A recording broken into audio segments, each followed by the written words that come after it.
Hey, what it do, y'all? It's your boy E2 Blue coming back at you on this not so victory Monday. It's what do I call it? We lost Monday, sadness Monday, disappointed Monday. Um, Cowboys lost that game by yards and inches, right? And you go back and look at the game last night, which I did. I went back and looked at different points of the game that I was trying to figure out, like, okay, what really happened here, right? Because I'm a very logical thinker. I'm not just going to sit here and just spew out dumbness like some people do. As a content creator, I can't be a fanboy, right? I can't just sit here and just, yes, I could be upset about a loss, and I can be happy about a win, which I am, right?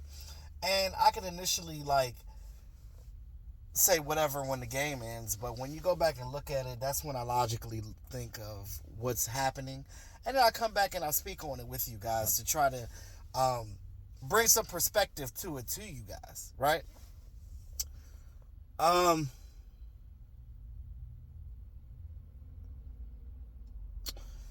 a lot of people there. I've been seeing some fans that are blaming Dak Prescott for this. If you're gonna blame anybody, you're gonna blame both coaching and the players. But individually, you can't blame Dak Prescott for this loss because Dak Prescott played a damn good game. Dak Prescott played a good game the last three games. You just lost one of three of them.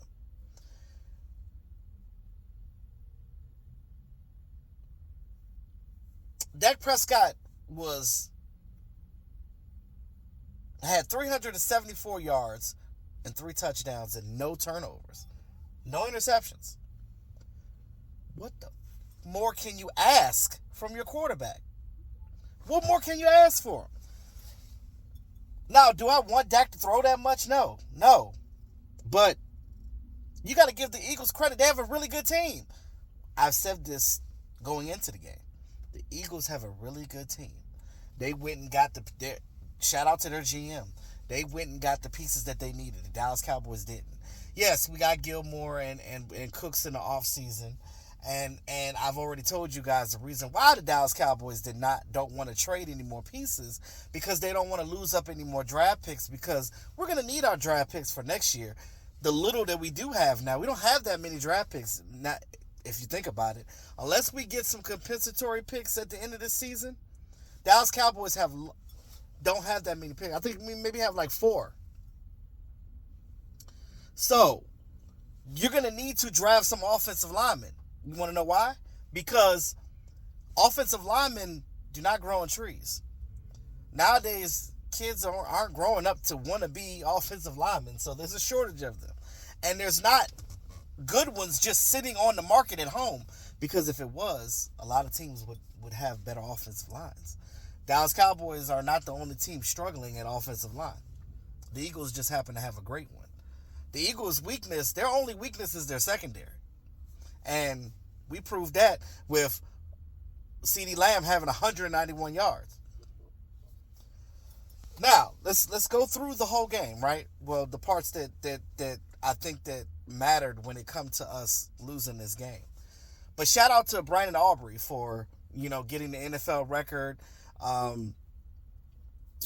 for not missing a kick in the start of your career. He's got the NFL record for that. Shout out to Brandon Aubrey, because in training camp, we didn't know what the hell we were doing for kicker. We didn't know.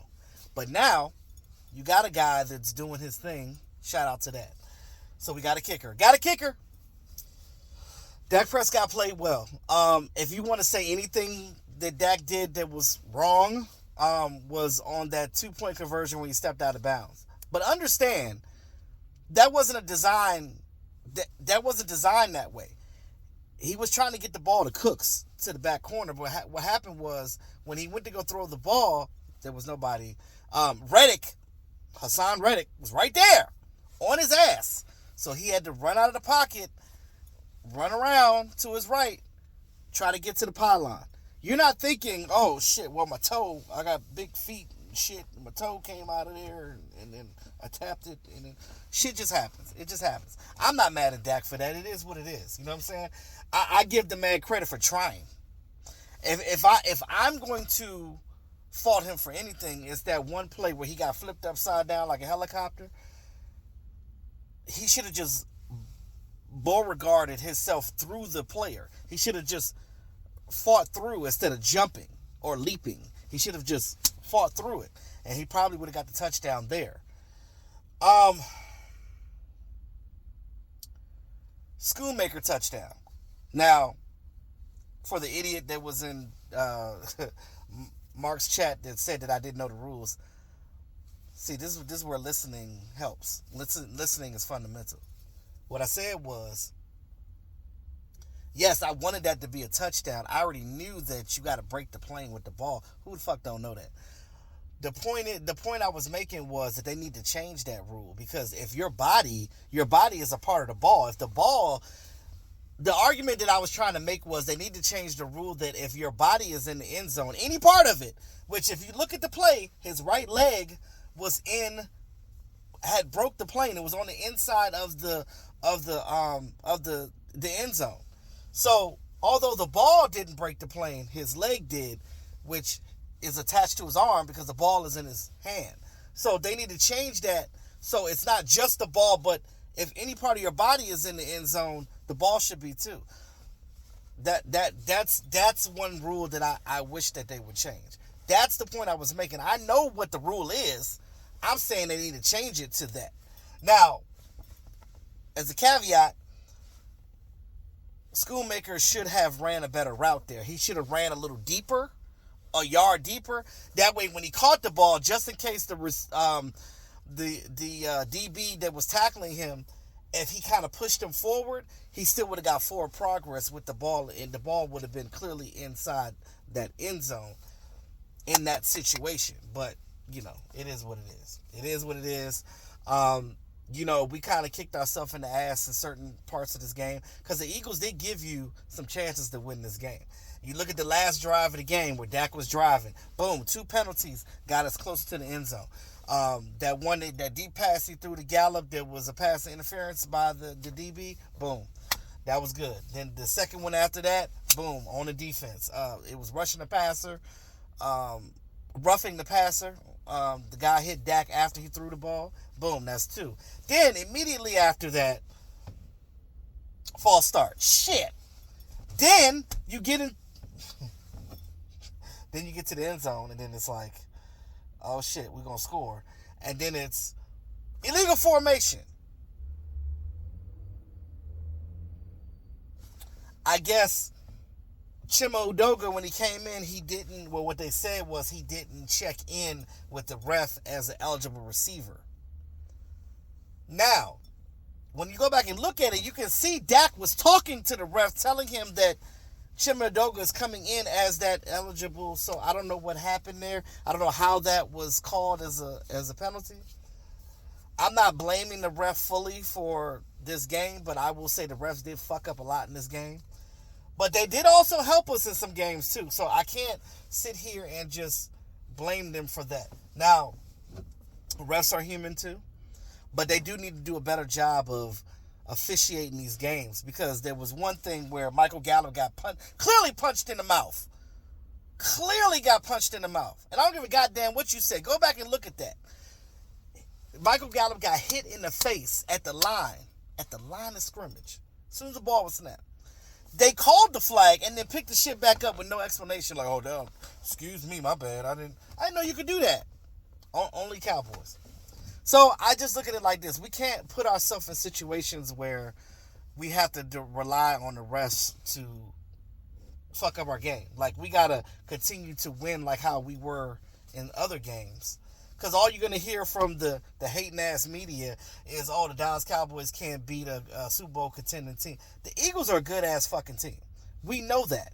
They've been to the Super Bowl twice since 2017. So we know that they're a good team. Them and San Francisco are the 2 best teams in the league. But one positive I can take from this before I end this video is that what they did was they played this team very well. You only lost 28-23. So they were in this game the whole time. Cowboys were leading at one point in time, and then when we were trailing, Dak did everything he could to get back into this game. which gives me hope for when we play them again in 4 weeks when they come to Dallas. So